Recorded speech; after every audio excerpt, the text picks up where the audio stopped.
Un petit détour au marché HLM de Dakar révèle une réalité frappante. Des femmes envahissent des boutiques cosmétiques à la recherche du meilleur produit décapant. Parmi elles, Marem, qui pratique le ressal, la dépigmentation en langue wolof depuis plus de 10 ans. Depuis que je pratique la dépigmentation, mon teint a complètement changé. Je le trouve plus beau maintenant et ça me fait plaisir.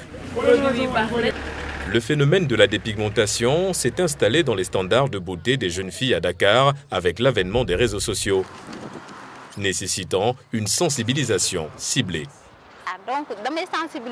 J'invite mes sœurs à être plus prudentes concernant la dépigmentation.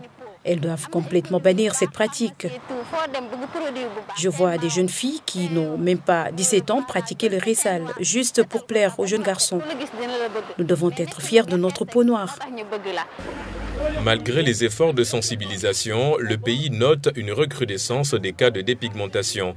Un nouveau procédé a vu le jour, celui d'une injection au glutathium qui a causé la mort de 100% de cas de cancer de la peau recensés dans les hôpitaux depuis décembre dernier. Il faut préciser qu'il y a un long délai entre l'initiation du cancer et l'apparition des lésions cancéreuses. Donc ce sont des femmes qui se dépigmentent depuis 10, 15 voire 20 ans. Et c'est maintenant seulement que ce type de complications apparaît. C'est des cancers, s'ils ne sont pas diagnostiqués tôt, ont une mortalité très élevée. C'est pourquoi nous avons dit que depuis le mois de décembre, les cas de cancer cutané associés à la dépigmentation cosmétique volontaire que nous avons retrouvés sont associés à une mortalité de près de 100%. Le corps médical appelle les autorités à renforcer les moyens de prévention. C'est à ce niveau que l'État, les autorités sanitaires ont un rôle majeur en régulant le marché des cosmétiques. Tout ce qui est médicament détourné de son usage ne doit pas être considéré comme cosmétique et doit être soumis à une réglementation. D'autre part, la publicité de ces produits, que ce soit dans les médias audiovisuels ou bien sur les réseaux sociaux, doit être interdite. Être fier de sa peau noire, c'est la mission que s'est lancée Tiara Loum à travers la fabrication de ses savons naturels, luttant ainsi contre les produits destinés au blanchiment de la peau. La particularité de ces savons, c'est l'utilisation des plantes dans certains de ces produits.